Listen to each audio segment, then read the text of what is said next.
and we have to really escalate the noise we make so that we'll be heard.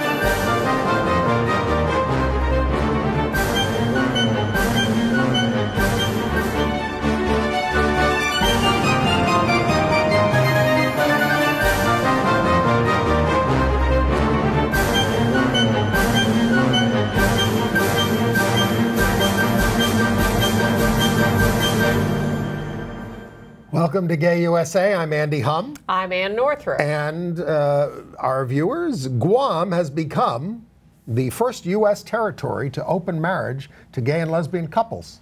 And the 500 couples married earlier in Arkansas will now be recognized by the state under order from a judge there. We have a lot of progress to report for transgender folks in Ireland, Colombia, OSHA, Pennsylvania, Barnard, and the White House. It's quite a collection. We will discuss a collection, an assortment, Andy says, of graham crackers. I would say cracker grams. Oh, you have to stay tuned for that. Yeah. Folk singing legend and out lesbian Ronnie Gilbert of the Weavers has died. We'll play a little of her music at the end. Larry Kramer is sounding the alarm about the state of research into a cure for AIDS. Big wins at the Tony Awards ceremony for the lesbian-themed Fun Home. If you have not seen it and have not got your tickets yet, you are way behind and you should be online ordering them right now. Or wait till it comes to the rest of the country because it's going to have a touring production. That's true. But meanwhile, you can also find out that God is gay because Andy will review Jim Parsons in An Act of God. Very funny show. But before we get to the news, we should thank our hosts this week in Washington, D.C. We were invited to address the employees of the Export-Import Bank of the United States of America, overlooking Lafayette Park and the White House. Because it's run by two old friends of ours, Fred Hochberg, who is the chairman, and on the left. The out-gay chairman and president of the Export-Import Bank. Out-lesbian chief banking officer, Claudia Slasek, who invited us down to address the employees. And you walked away with that gorgeous tie. No, not that tie that's on the screen. Come back here now. This tie. This Lovely. is the official Export-Import Bank of the United States tie, and it's quite lovely. It is. Made in the USA. And this is the program for it. And we had a lovely time in Washington. Thank you. And, nice people. And a nice crowd asking good, interesting questions. Lots of out gay people, too, there. And we also want to thank Gilbert Baker. As you know Gilbert, he's been on this show, the inventor of the rainbow flag. Well, in the 1970s. The Museum of Modern Art has just acquired the rainbow flag, specifically this version, for its collection, the first flag as flag, not Jasper Johns, to be acquired by MoMA. So this is the version that Gilbert has done specially for them. He's done a numbered collection. He's given them number 4, number 1. This is number 4, fantastic. As signed and numbered.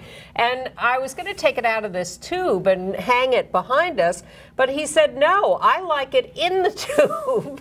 Okay, Gilbert.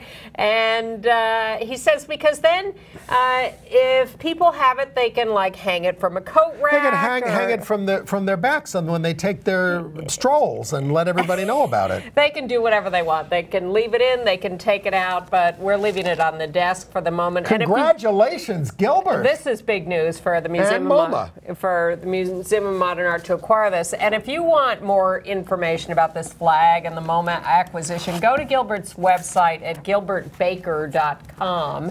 And you can find out more about this. And I will talk about it in entertainment news, but just to let you know, all the playbills this month now have a rainbow banner on the top for the month of June.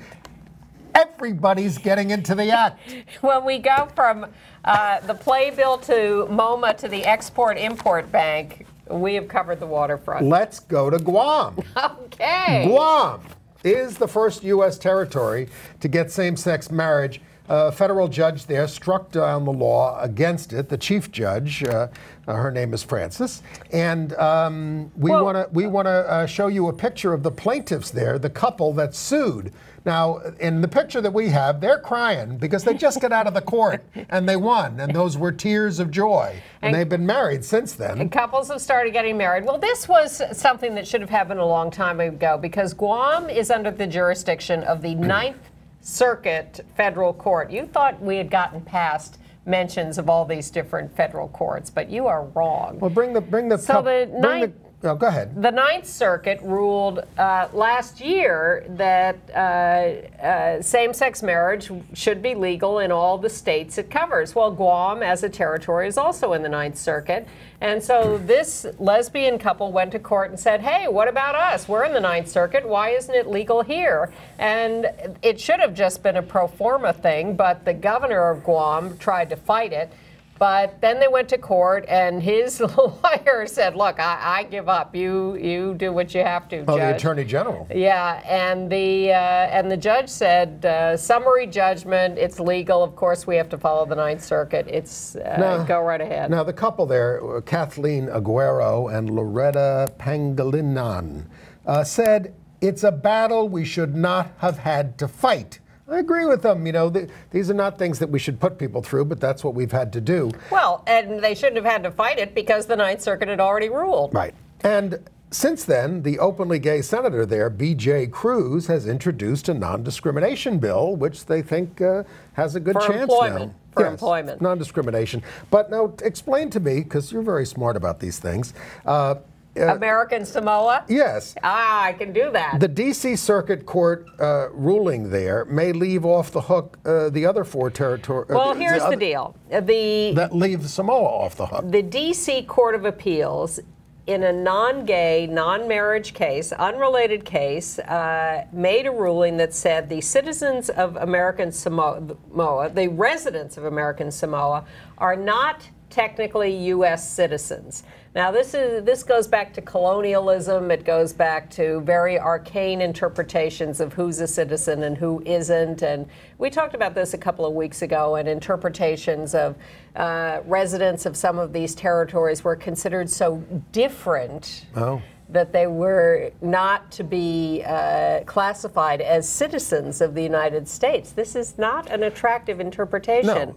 But the D.C. Court of Appeals said the law is that the residents of American Samoa are not technically U.S. citizens. So when people there sue for marriage equality, it is entirely possible that they will be told you are not U.S. citizens and you are not going to benefit from the Supreme Court ruling that provides marriage equality for all U.S. citizens. But somehow the other four territories are covered?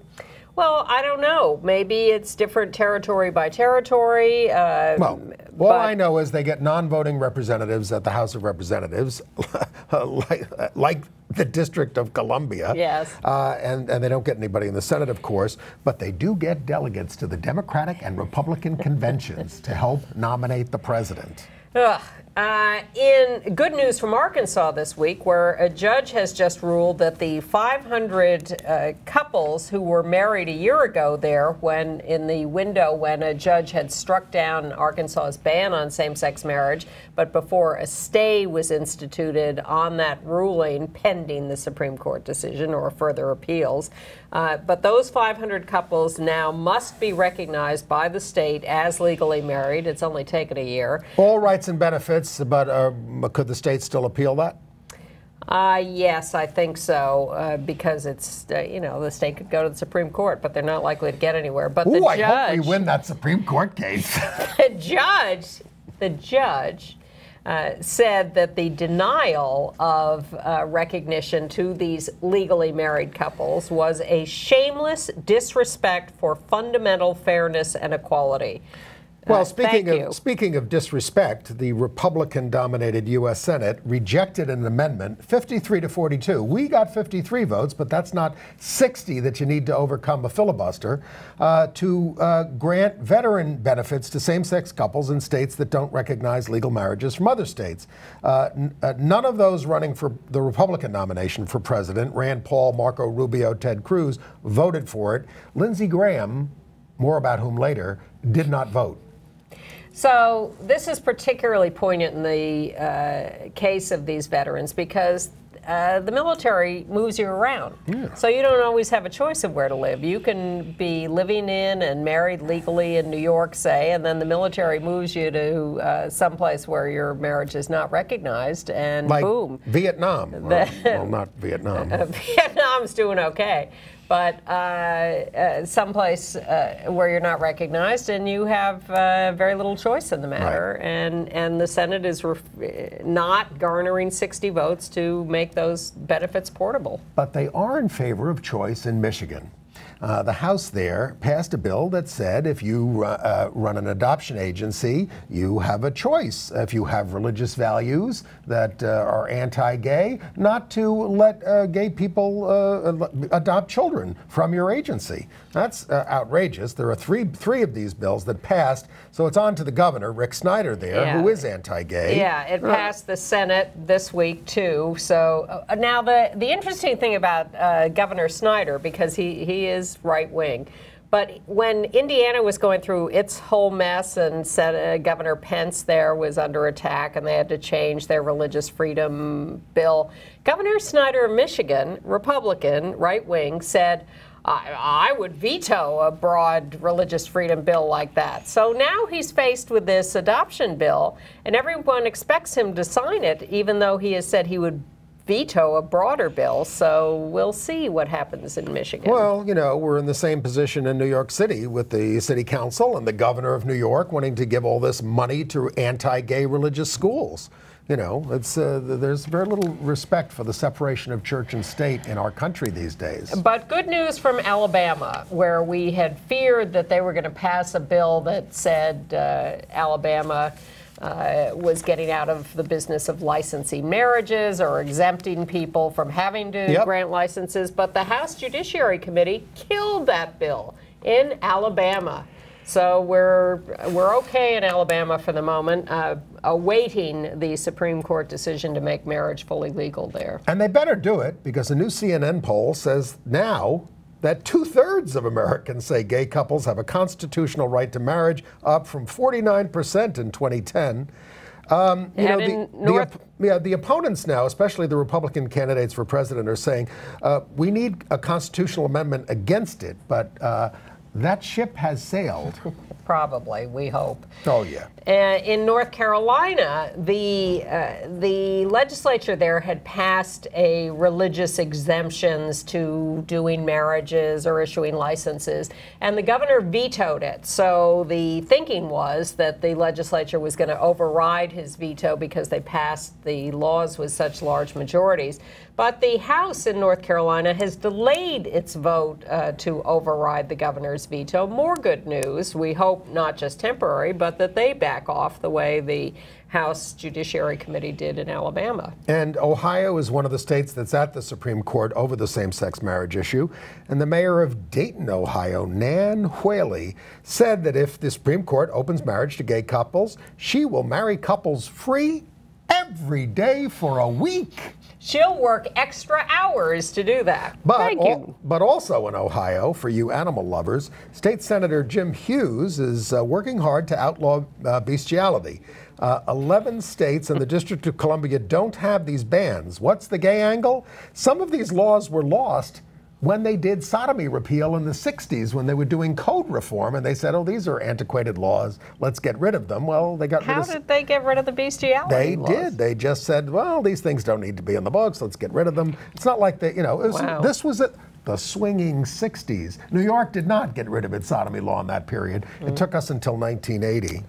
And congratulations to Laura Ricketts, the head of LPAC, the Lesbian Political Action Committee, and famous as part of a very prominent Chicago family, co-owners of the Chicago Cubs. She has married her partner, Brooke Skinner, who works for the Twitter company. Now, Laura Ricketts' brother, Pete Ricketts, is the governor of Nebraska, and he is very anti-same-sex marriage. But he came to the wedding. Is that a good thing or a bad thing? I don't know. That's all my marriage news. Yes.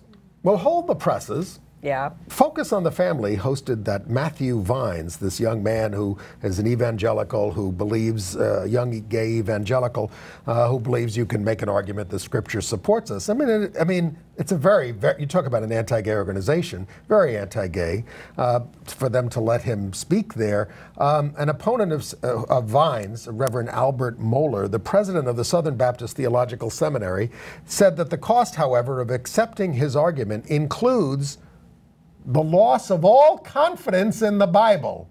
It's a very significant quote because that's the way these folks see it. If they give in on this gay thing, then the Bible loses its supremacy and they have no religion. This New York Times article that talked about evangelicals trying to wrap their heads around this basically said that what they're trying to do is find a way to sort of exonerate themselves from the label of haters while not backing down an inch on their opposition to homosexuality or same-sex marriage. So I don't see this as a great door opening just because they invited someone in. Well, it's a change. I mean, before they said they had nothing to talk about. I'm not hopeful that Focus on the Family is going to change their position, although any of these churches are. I mean, the Pope tries to sound nice and also doesn't change anything.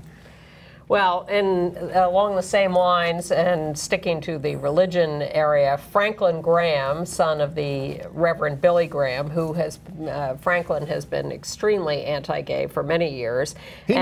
Billy needs to take him into the woodshed. Billy's not our friend either. I know, but he was sort of like didn't want to talk about it as much as this guy. Oh, wow. Well, thanks.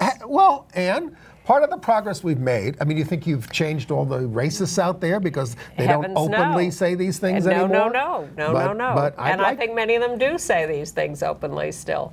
But Franklin Graham got angry because the Wells Fargo Bank ran an ad with the lesbian couple adopting a young girl, and it was a very heartwarming ad, but not to Franklin, who thought it was just disgusting and the end of civilization. So what he did was take all his money for his charitable organization out of the Wells Fargo Bank with great publicity and say, we're putting it into a local good North Carolina bank. Who'd he give it to?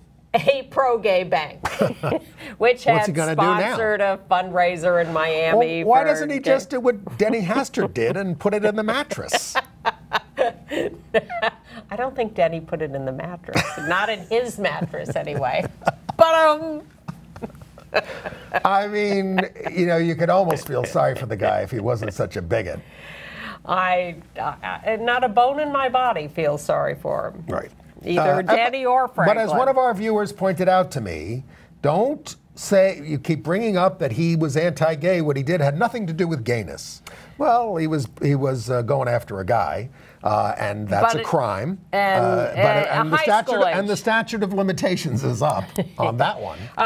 By the way, for Denny, more victims are emerging, so the story is getting bigger. And he was arraigned this week. And we skipped the other Graham cracker. That's Lindsey Graham, who has said that he will, since he's single, that we know of. Single. And you never know with these guys. Yes, you do. But he will rely on, and this is the phrase he used, rotating first ladies if elected president. This has led to many comments online that are very amusing, including one saying, so instead of a flotus, will we have a rotatus?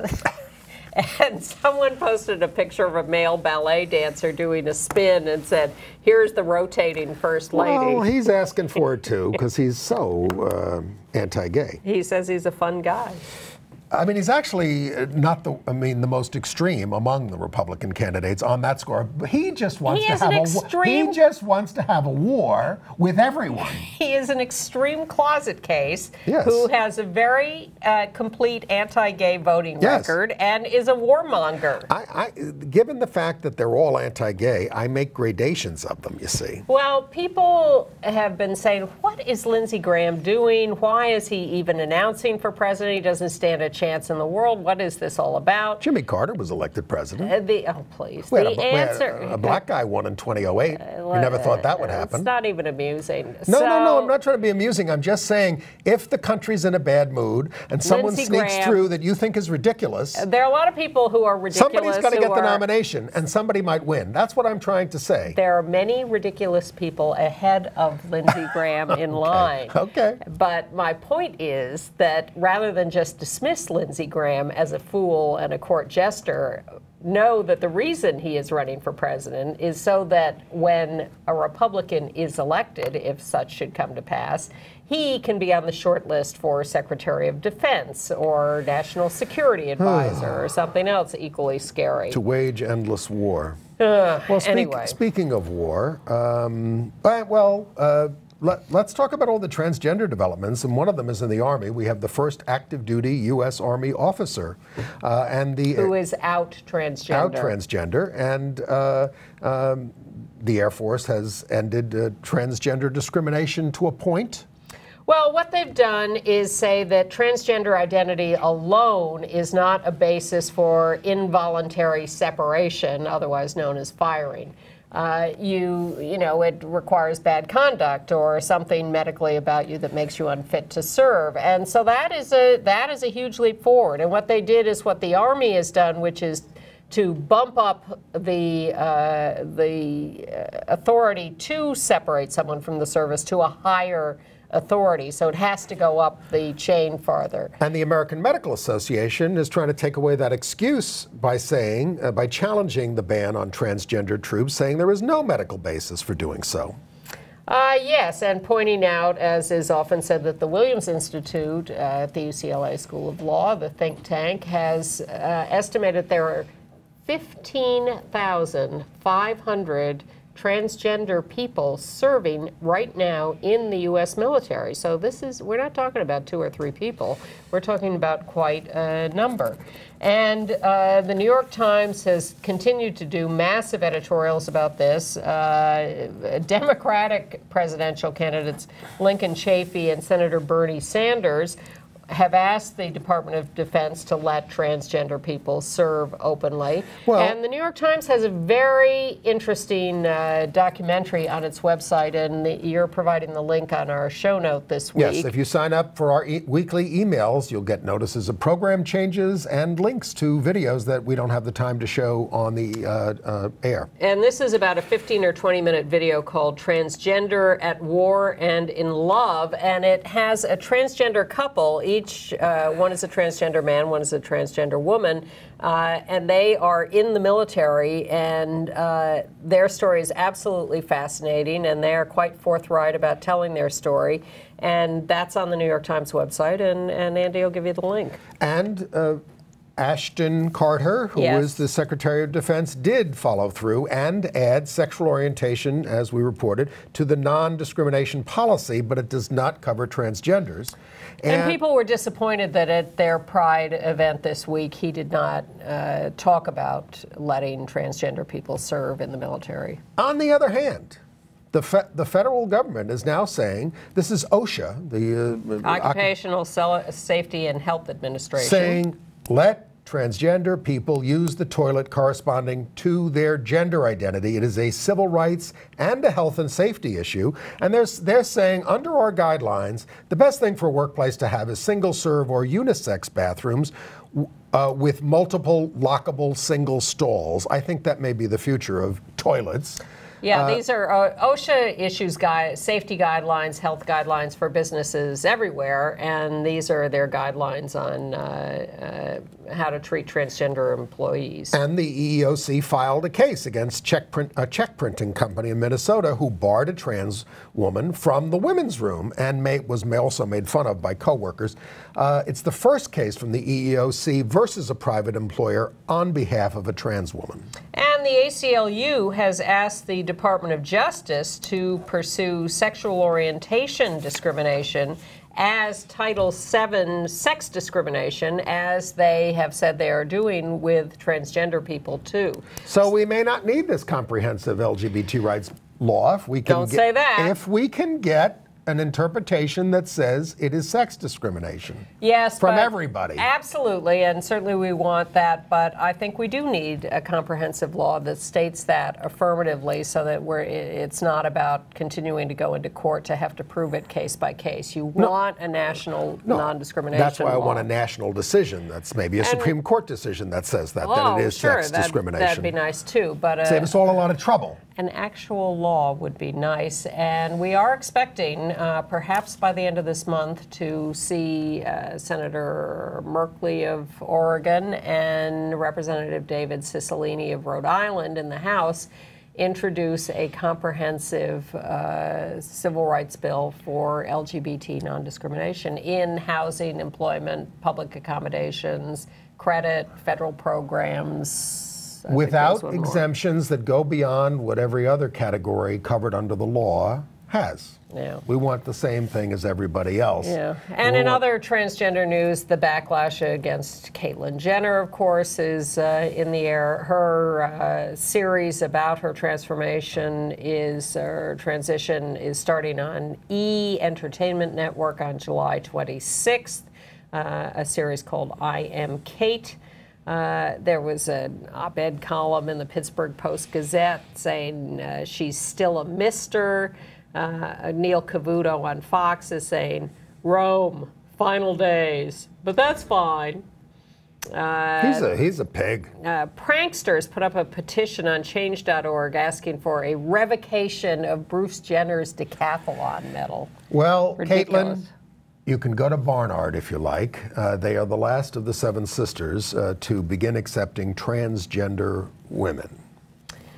Yes. And in Reno, Nevada, they will cover health care for transgender city employees, transition-related care and beyond. In Seattle, the People's Bank, which is a major bank in Seattle, refused a transgender woman customers access to her account on the phone. She called up and wanted some account information, and the phone operator interpreted her voice as male and refused her access to the account. Now, she answered all the security questions. She said, I'll come in and show you my driver's license, whatever. And the operator not whatever, but my driver's license. And the operator was just having none of it. Told her she wasn't a woman. Big brouhaha there. We've got to get Shannon Minter on this case from the National Center for Lesbian Rights, who is a trans man. The White House just appointed him as to the President's Commission on White House Fellowships. Congratulations. Yeah, Shannon's great. All right. In Congress, a bunch of members, mostly progressive ones, are urging the president to extend his executive order on non-discrimination on contractors to those who do businesses abroad, grantees. And they also noted that it doesn't prohibit contractors from engaging in marketplace discrimination. The National Centers for Anti-Violence have come out with their annual hate violence report, this one covering last year, 2014.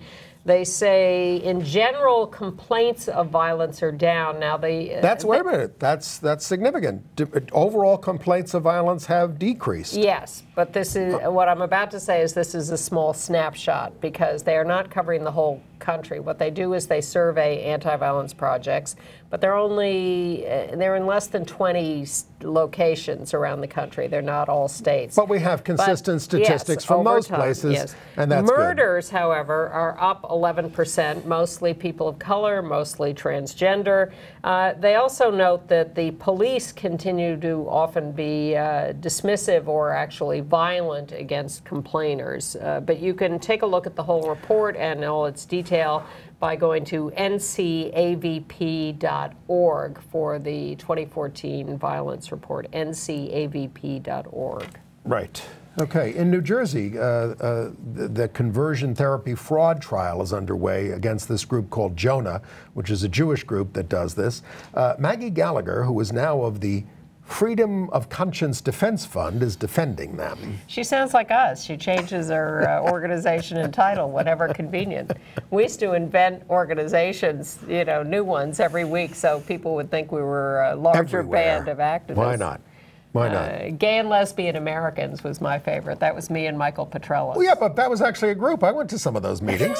Well, it ended up being me. Yeah, but they started having 300 people at those meetings. That was the new effort to do grassroots activism. Yeah. Ray Drees. And it lasted for a while. I wish it was still going on.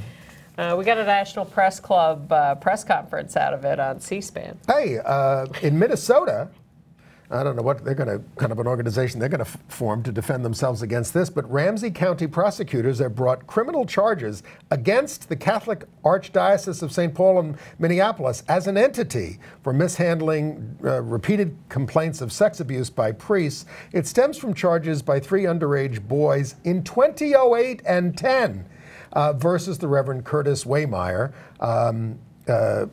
Gave them alcohol, drugs, and sexually assaulted them. He's now in prison, but this was recent. Come on, they're not with the program.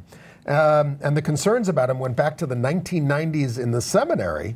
But anyway.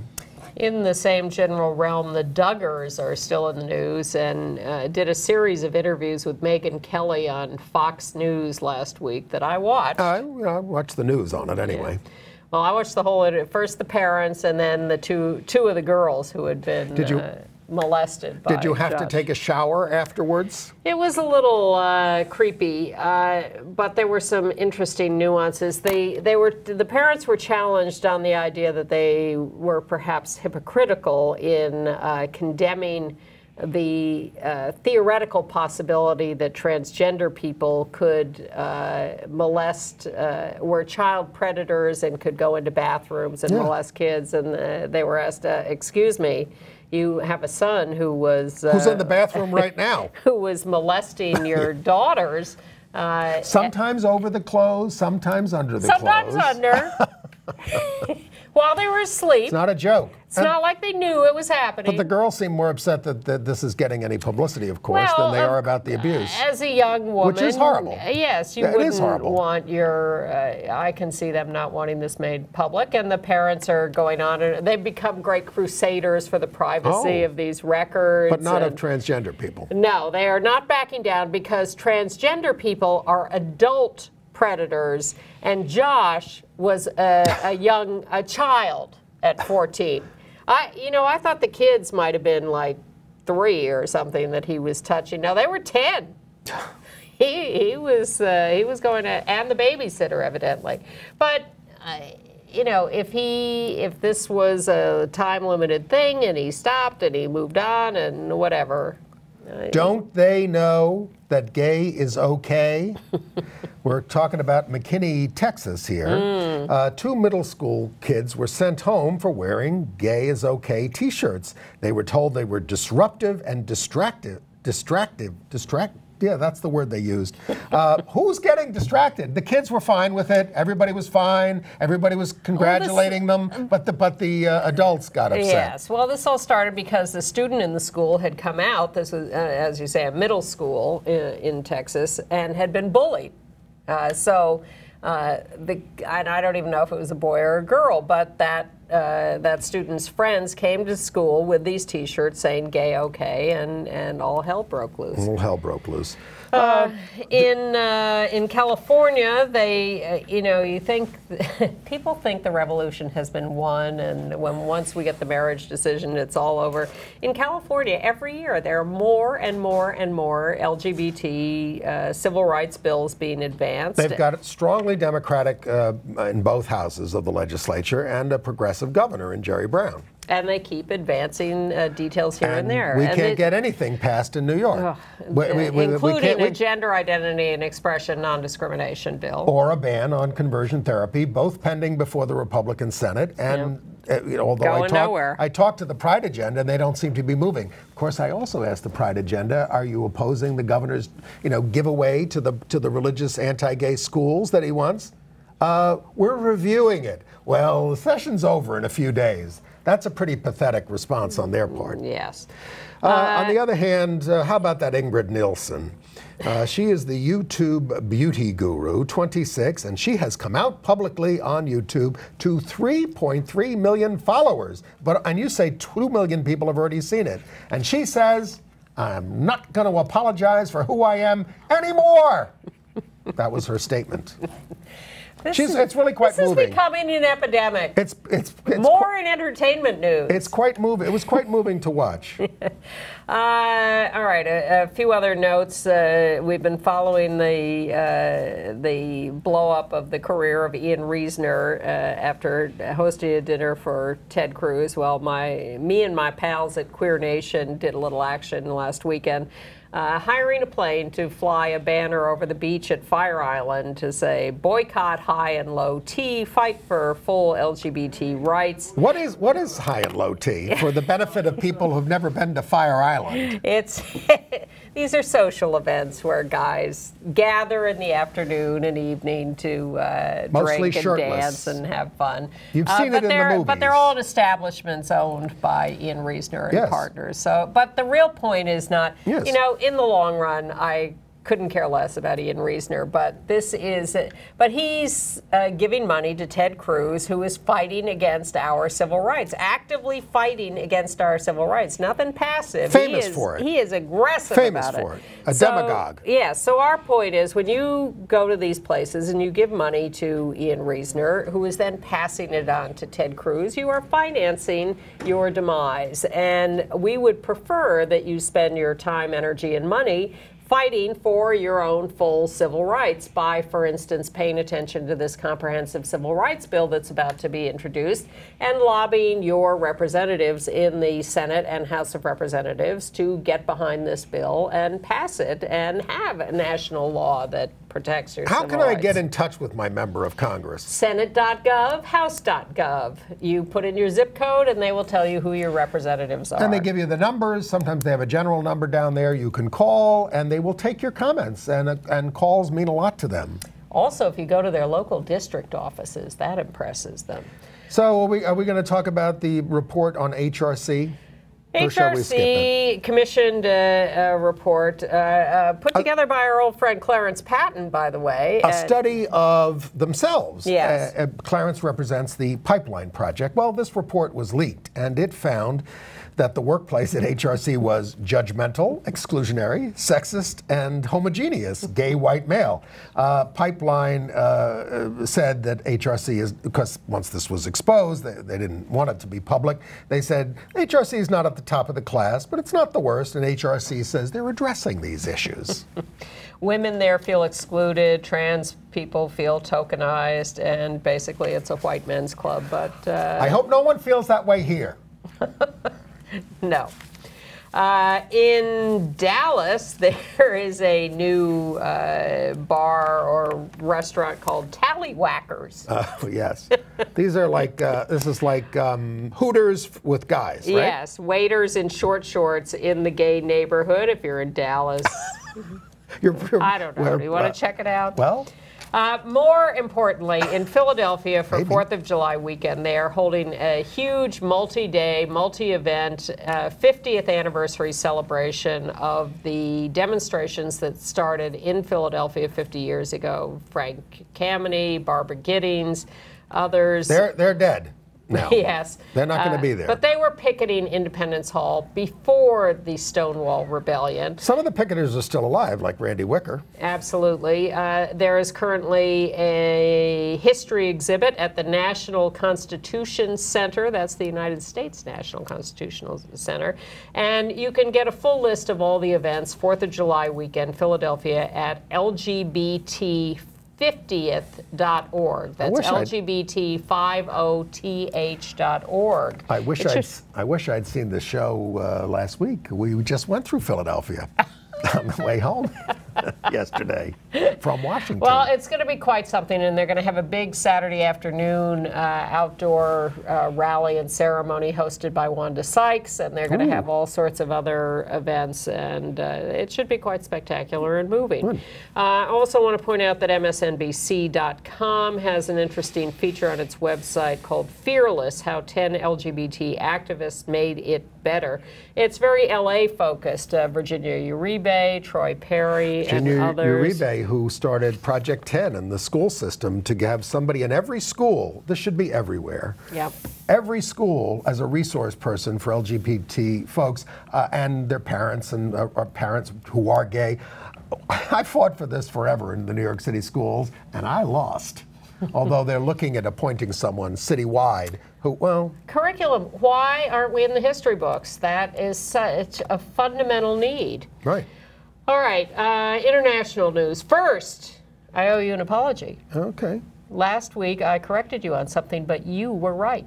Well, and I didn't know enough to yell about it. What was it? Well, you referred to the UN Commissioner for Human Rights and the Prince from Jordan, and I said, no, it's the Commissioner for Refugees. But no, Andy was right. It's the Commissioner for Human Rights. I only know what I read in the papers. He called for protections for same-sex couples and their kids around the world. Okay. I love what Colin Farrell said this week, about the Irish vote. He said the church called the marriage vote a dark day for Ireland. He said he noted the light and joy that swept Ireland that day.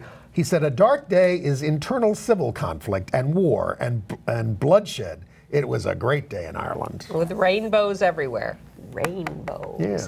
And Ireland, after voting for same-sex marriage, has gone on to a self-declaration of gender identity for people over 18.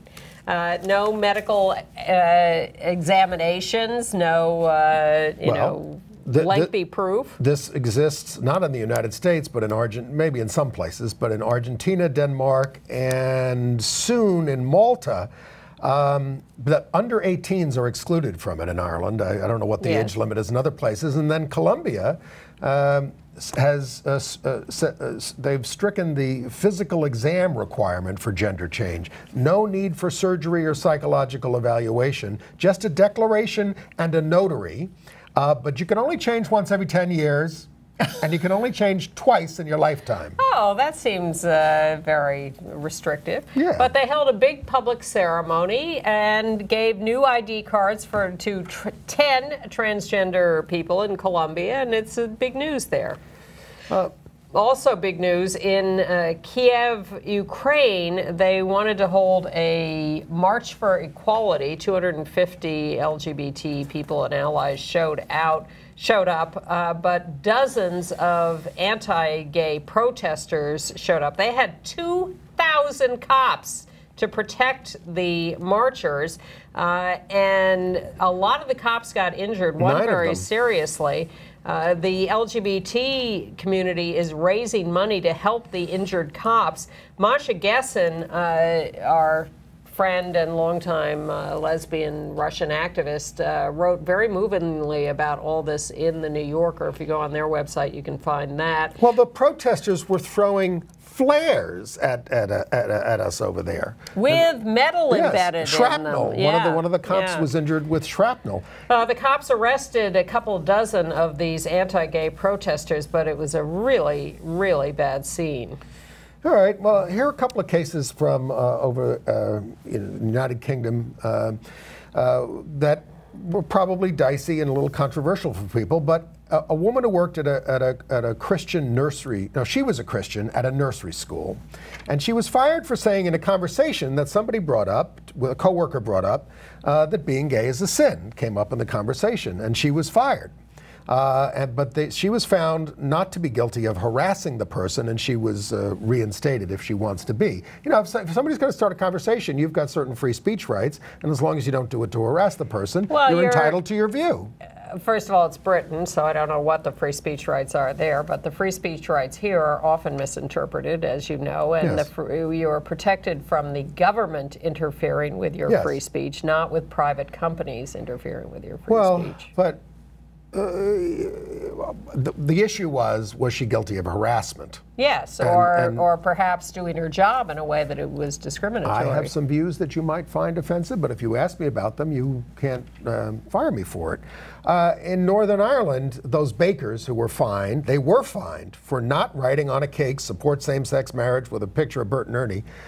They've gotten support from Patrick Stewart, who said it was not because they were a gay couple. It was because they were being asked to celebrate a marriage, and it was the words that they found yes. offensive, and I would support that too. The difference between the cake itself for the wedding, which is service, and the words, and I don't think anybody should be forced to write any words they don't want to write. Okay. In other news around the globe, the Greek government is preparing and negotiating a civil partnership bill that they expect to submit to Parliament for a vote in July. Some dispute over the contents of that. In Cyprus, they had thousands at the second Pride Parade there. Second is always the key, because, you know, first time you can catch them unawares, but this time protesters stayed away. They are awaiting a Parliament vote on a civil partnership bill there in Cyprus. We told you about what's going on in Seoul, South Korea. They've had a Pride Parade since 1990, but they had a lot of Christian protesters last time. This time the police tried to ban it, so the gay marchers are vowing to go forward despite the ban.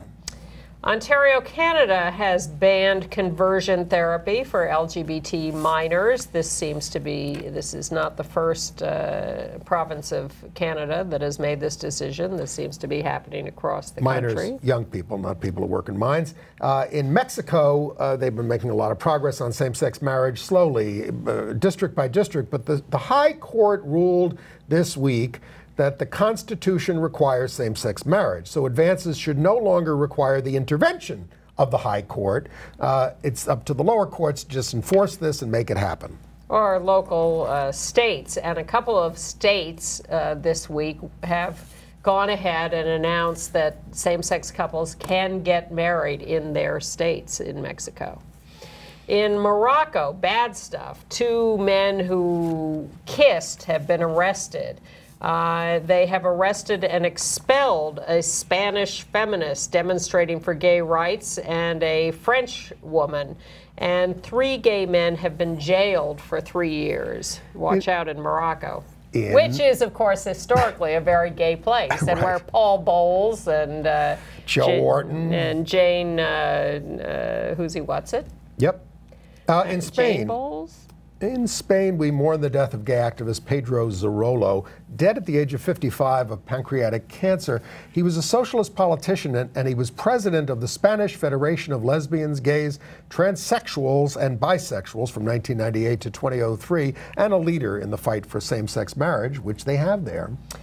In fact, Zapatero, the former president of Spain, gave Zarollo a lot of credit for talking him into supporting same-sex marriage. And Zarollo was born in Venezuela and has also been very influential in spreading same-sex marriage to Latin America. At Madrid City Hall, they observed a minute of silence in his memory. He was regarded as a giant as an activist. Yes, we've told you about the out-gay French ambassador to the United States, Araud. Is that how you say his name? A-R-A-U-D. He said that the backlash to same-sex marriage in France, including from his best friend, made him a militant on the issue. Okay. In the Czech Republic, a pair of gay men in Prague have challenged the ban on adoption by gay couples at the Constitutional Court. Thank you for doing that. In El Salvador, a transgender woman who's an activist and her friend were murdered in the friend's home. That is the 10th transgender woman murdered in El Salvador in this year. Wow. It's very bad. Well, we've had about nine here in the United States, right? That's true. And ISIS, we're a bigger place. I mean, yes, just to put it in perspective, ISIS claims that they have executed 3 more gay men. It's one of their favorite sports. Yeah. In Argentina, the judges who cut the sentence of the child molester because the kid had been molested before, the judges have resigned. Good. Like so that. That's good. And one of my favorite stories of the week was the New York Times profiling a 55-year-old man who was a gay man who had defected from North Korea to South Korea, and talked about how homosexuality is basically an unknown concept in North Korea. Although to those who do know of it, it's considered a deep illness, and he escaped from there. But the mere concept of a gay man from North Korea escaping was it was a fascinating Now he's got to change things in South Korea. That's where he is now? Yes. Okay. Tel Aviv held its big pride parade. It's very gay in Tel Aviv. And we have a picture of the U.S. Embassy covered in rainbow flags. Yep. London Pride is barring the UK Independence Party. An officially anti-gay party. It's the only one that doesn't support same-sex marriage. They're considered a fairly right-wing party. Yes, it is the right-wing party. Far-right party. They got 13% of the vote in the last election. And they had people who wanted to march in the Pride Parade, and the organizers said no because it won't be safe. We're not sure we like that That's idea. not the reason. I mean, we could debate, whether an anti-gay group, which has a gay caucus, should be admitted. It would be controversial. I would say yes. We let the Republicans march, too. Do they march? Look, if they want to march in the parade and take what people give them from the sidelines, I say sure, why not? You're very liberal. And they're very conservative. Gambia is mad at the United States because Susan Rice has been saying, you're too anti-gay. The president's threatening to, the president of the Gambia is slit threatening our throats. Yes.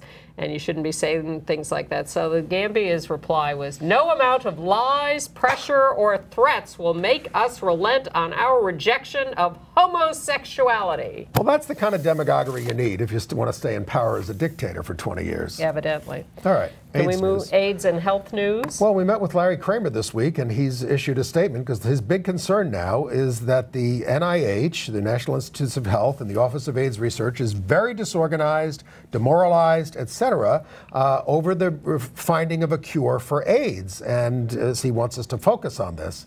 It's not, I mean, the HIV Prevention Justice Alliance is warning this week that the House is set to cut AIDS research funding by 10 to 20%. If we don't do something about it. Again, call your members of Congress. Larry was at Yale a few weeks ago to get an honorary degree, and he spoke with a woman from Africa. Uganda. Who said, he was saying, research for a cure is falling away, and she was in tears saying, what are my people to do? We've been waiting for and counting on you, and that just broke his heart. In New York, the New York... We have very little time, right, so I just want us to whip through. New York Assembly passed an emergency access to medical marijuana bill. I doubt the Senate will. The governor has done nothing to implement the program, which was legalized a year ago. Right. In the District of Columbia, a transgender woman has filed a discrimination complaint against Georgetown University Hospital, which won't give her breast implants. They used to do it until about 6 months ago, and the thinking is that the conservative Catholic leaders at the university are now forbidding any dealings with transgender patients. In L.A., Supervisor Sheila Kuehl has gotten passed by the Board of Supervisors there a program to robustly promote PrEP and hand that out in L.A. GMHC is reviving its Buddy program, which is a great thing. And the Pennsylvania Senate has confirmed a transgender doctor, Dr. Rachel Levine, as the state physician general. She's a specialist in pediatrics and psychology. First transgender member of the cabinet. And there's something online you may want to take a look at, generationshiv.org. The people who put this together took a storytelling booth around, and they have over 1,000 people talking about HIV and AIDS, most of them HIV infected. Generationshiv.org. What a happy night it was at the Tonys, especially for Fun Home, our favorite show, lesbian and gay theme. Best musical, that's the biggest award that they give. For the director, Sam Gold, for the actor, Michael Cerveris, for the original score by Gene Tesori and lyrics by Lisa Crone, and the book by Lisa Crone. And Lisa Crone gave a wonderful speech, which we'd love to show you, but we don't have the rights to. So again, you have to... and the Tonys didn't show it on their broadcast, but it is online, and if you write to Andy Hum at AOL.com, I'll send you the link. It's on our But get show on our notes. list to get on the link. Don't just ask me for every little thing. And it won 5 in all. It means it's going to have a longer life. It's going to be under international distribution. Cerveris made a very pointed statement about marriage equality, and he said, our show is about home, about finding who you are. And as we told you was going to happen, special Tony Awards went to Tommy Tune for Lifetime Achievement and to John Cameron Mitchell, who created Hedwig and the Angry Inch. Congratulations to them. And I have to say, I loved Jim Parsons in An Act of God. He is, as he comes out and says, yes, I am God, being played by a very beloved sitcom star, Jim Parsons. It's all very meta. It's hilarious, and it's not exactly what you might expect as God tells you about himself and all his perversity. I was surprised there were no pickets outside, but maybe we've turned a corner. God is no longer dead. He's bringing the house down at Studio 54, and he wants you to stop using his name during sex. Whoa, why? And another sort of god, Sylvester, the musical about him, Mighty Real, the Sylvester musical, is coming back to New York for one night only, July 31st at the Gramercy Theater. You might want to get tickets to that. I enjoyed it. And Brittany Griner, basketball player, right. after 1 month of marriage to Glory Johnson, who is now pregnant, is filing for an annulment. That's a troubled relationship. Iggy Azalea, under attack for homophobic statements in the past, has pulled out of her Pittsburgh Pride performance. It was very controversial, and has apologized for her past words. The Real Housewives of New York are talking about doing threesomes. You might want to start following that. There's a new book out about Whitney Houston that talks about her lesbian past, called Whitney and Bobby Christina, The Deadly Price of Fame. Elko Pride, Elko, Nevada, this Saturday. And Ronnie Gilbert. The great Ronnie Gilbert. She was a singer. She was with the Weavers, with Pete Seeger and company. A singer, an actress, a therapist, and an activist. She was also a survivor of the McCarthy witch hunt. She had a life committed to progressive social justice, especially through her music. And she said she was a teenager. She was inspired to be a singer because of Paul Robeson. She heard Paul Robeson sing. Wow. She was an out lesbian. She had been married to a man. She ended up with a female partner, Donna Coronis. Who had been her manager and business partner for many years. When Gavin Newsom was doing those rogue marriages in San Francisco at City Hall, they were one of the couples that got married, although those marriages were later annulled. And she collaborated with Holly Near, famously. She did, and she performed at the Michigan Women's Music Festival. And we have a few moments of Goodnight Irene from her. And Judy Collins.